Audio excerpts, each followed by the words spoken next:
On October 23, 2024, in Minneapolis, Davis Moturi was trimming a tree in his front yard when his next-door neighbor allegedly shot him in the neck.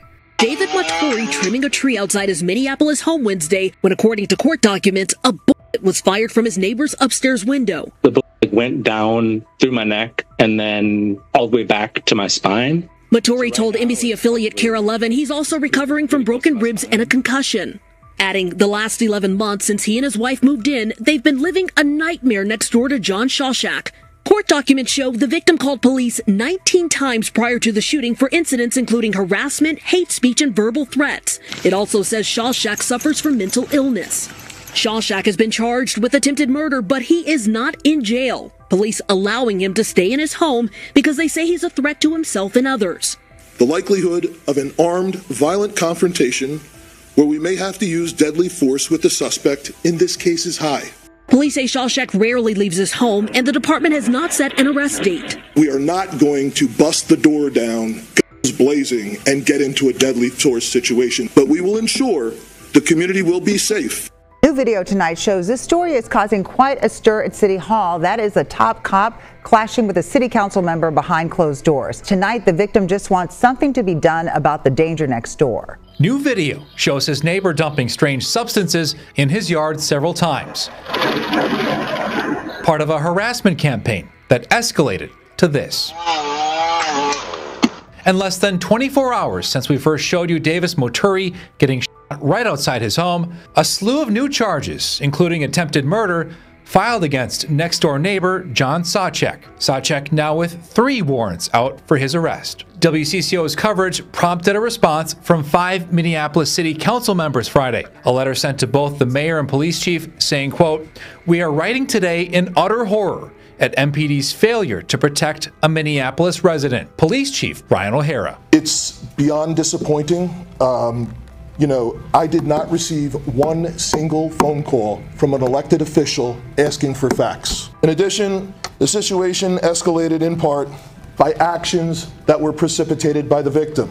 Moturi responding. He's a liar. He's a nothing liar. O'Hara says they've been trying to safely arrest him since April, waiting for him to leave his home. So why don't they go into his house and arrest him? If we did go in with a SWAT team and wound up in a deadly force situation, the headlines would read, MPD shoots a mentally ill person. The police chief just came out and said he cares more about optics. Council member Andrea Jenkins followed O'Hara after the press conference. Please, sir, I sent you an email this morning at 8:30 about this situation, asking for facts. I have not, I heard from...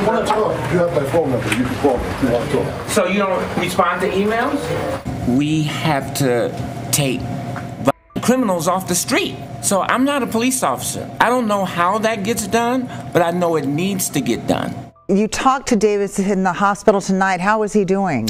Well, he's still hanging in there. He's still not sure when he'll be able to leave the hospital. He's still dealing with bleeding in his lungs, and that bullet is, of course, still inside him. Minneapolis Police Chief Brian O'Hara apologizing to a man who was shot while trimming a tree. The suspect is the next-door neighbor who has not yet been arrested. Leon Purvis spoke with the victim moments after he was released from the hospital. How is this victim doing? Right now, the victim is trying to piece together why his neighbor hasn't been arrested for him. Police say they're trying to do it safely because police consider the neighbor, John Shawshak, armed and dangerous. The chief said what happened to the victim shouldn't have happened. He tried to kill me, and if it worked for a few inches, I would have been dead. Moturi just got out of the hospital Sunday. He can't go home and recover because Shawshak is still in his home right now. Essentially, I'm homeless until the cops decide to go and somehow capture John. Shawshak has been civilly committed in the past. Court documents show Shawshak has an extreme risk protection order. It shows he threatened to kill a neighbor multiple times, made threats to shoot sister, and slashed an off-duty police officer's tire. Shawshak faces second-degree attempted murder, assault, and harassment charges after investigators say he shot Moturi. In this particular instance, we failed this victim 100%. because that should not have happened to him. Sunday, Minneapolis Police Chief Brian O'Hara apologized for his officers' response to the situation. The Minneapolis police somehow did not act urgently enough to prevent that individual from being shot. Moturi's wife, Caroline, has been back to their home 2 times with a police escort. She tells us a lieutenant asked her to be patient with the police department. I said, patience is what has gotten my husband shot. We've been patient for over a year. Chief O'Hara is letting everyone know they're working on arresting Sawchak. I'm sure most of the residents there know we have been there 24/7 the last few days. We have been trying to get this person into custody safely. I'm grateful that we have moved towards some justice and some accountability, but it came 2 days too late. The mayor responding to the criticism from some city council members, calling it destructive towards efforts to rebuild public trust. This feels a whole lot more like politics than it does like somebody that's trying to find a solution. There is nothing political about making sure that we keep our residents safe. And there's nothing political about making sure that we hold our leaders accountable. Wanted posters call him armed and dangerous. Cops say he suffers from a paranoid personality disorder. And get this, Sawchak wasn't hiding out. Minneapolis police knew exactly where he was, inside his house. Cops say he was known to have weapons, even explosives with him, and they didn't want to arrest him there to avoid bloodshed. The problem was, he rarely left his house.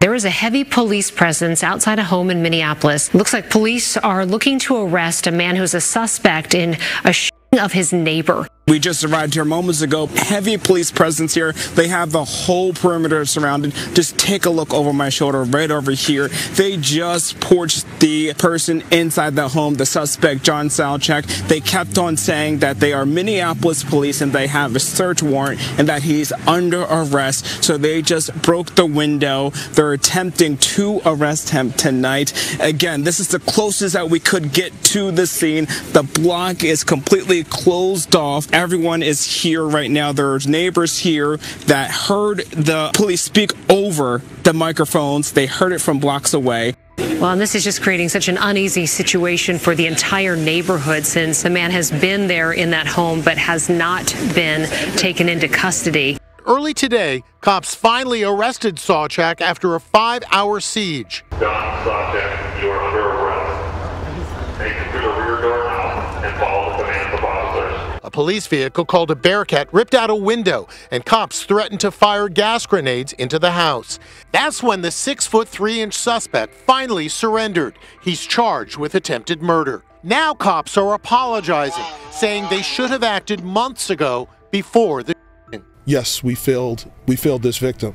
He should not have been shot. Sawchak is now facing several charges, including attempted second-degree murder. Sawchak is scheduled to make his first court appearance tomorrow afternoon. He remains in custody tonight, but there's already questions about what will happen to this home and whether Sawchak could return if he's ever released.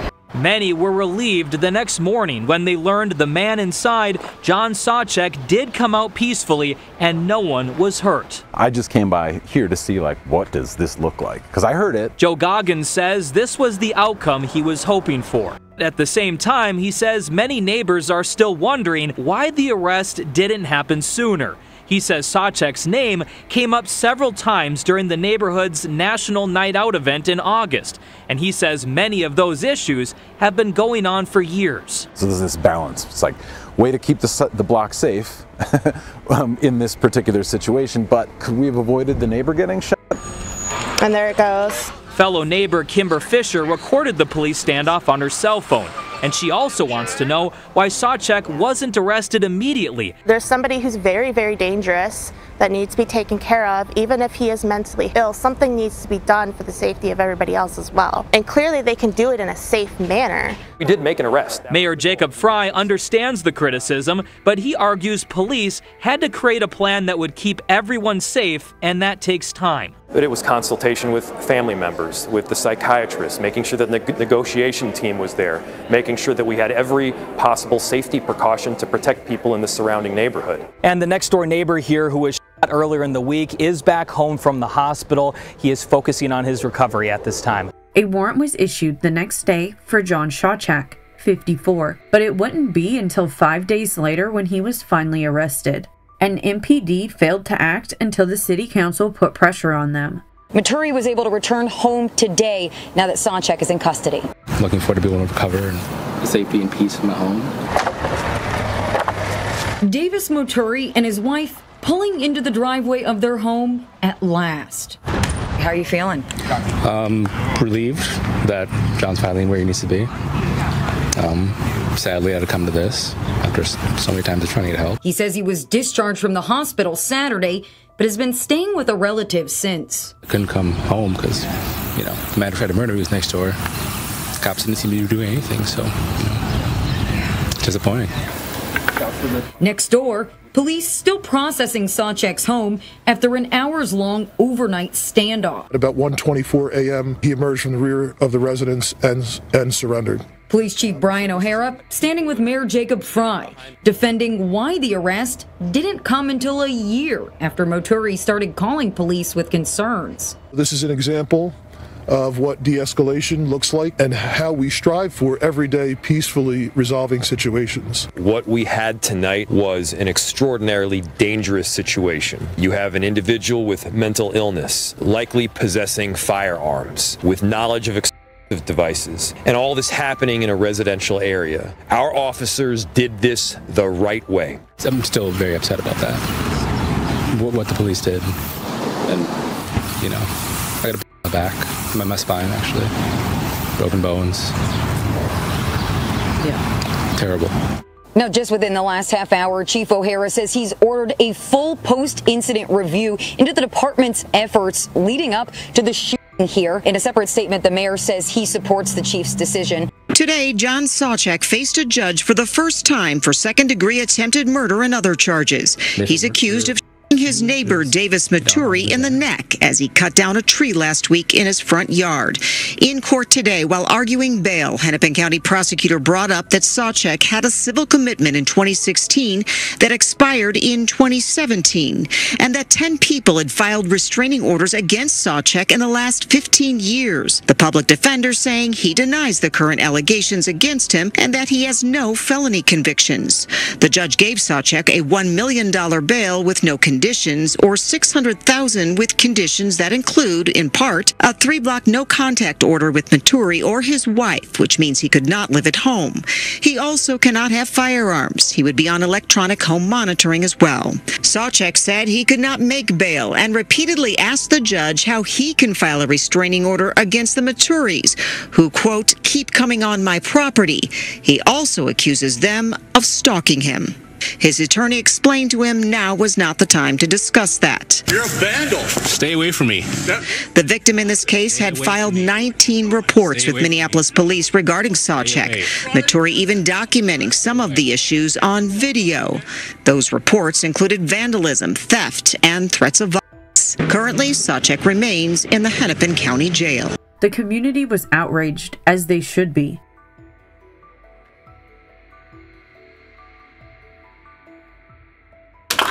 Neighbors reported dozens of incidents to police, prompting 10 petitions for harassment restraining orders, 5 other criminal complaints, and 3 arrest warrants. At one point, Shawchak slashed the tires on an MPD squad car and pointed the knife at a police officer, but not arrested. Despite this repeated criminal conduct and outstanding warrants, Shawchak was not arrested. One commander told the Moturi family they would not arrest Mr. Shawchak due to, quote, officer safety, unquote, leaving the family and neighbors to fend for themselves against this dangerous conduct. We appreciate your time. Thank you all for giving us space on the agenda today to talk about these issues. I'm sure that all of you are aware that we have continued problems with the Minneapolis Police Department. Of course, Mayor Jacob Fry should be here. Of course, Chief Brian O'Hara should be here. And the new commissioner, Todd Barnett, should be here as well to hear what the public has to say, to hear their frustration. I am one of those folks who's calling for the chief to be fired. I'm not going to give him a pass because he knew the job that he was signing up for, and that was to help reform the culture of the Minneapolis Police Department. And instead of him exhibiting the kind of leadership that we asked for, we've had to deal with lies from him, from when he sat in the room while Tyler Timberlake, an officer in Virginia who had kicked a defenseless black man after George Floyd, wound up costing the city money, and guess what? He got hired by Chief Brian O'Hara at the Minneapolis Police Department. That is a problem when we're talking about a cultural shift. And then today some news came out that Lou Bellamy's family settled a lawsuit with Hennepin County for $3.4 million. Lou Bellamy was a black man in this community, the family of the folks who founded Penumbra Theater, one of the powerful theaters in our state and in our country, and they let that man die, right? The problem, though, aside from the fact that the condition was treatable, is the fact that a deputy by the name of Lucas Weatherspoon sat there smiling as Lou Bellamy was writhing in pain. Earlier this year, we wrote an op-ed in the Star Tribune, and we pointed out that Lucas Weatherspoon had been hired by the Minneapolis Police Department. So tell me, how is that going to lead to a cultural change when the same thing happens over and over again? John has terrorized our neighborhood for years. I do not use that term lightly. Our fear is that he will be released again to our community or another community. Yes, John has mental health issues. None of these issues prevent him from planning, from carrying out systematic acts of terrorism and aggression. He is not a new problem in our neighborhood. I have been on the LNA board. I have been on the Crime and Safety Committee. Nothing happens. My neighbor, 70+ years old, was threatened by John with a 2x4. Were we notified that he had a gun? She is in direct sight from his window into hers. We heard about the incident of Mr. Moturi from the news. This is disgusting, and it really has to stop. Sawchak has been an issue for the community for over 15 years, with 10 others taking out restraining orders on him. Why didn't the police act faster to protect Davis and the community?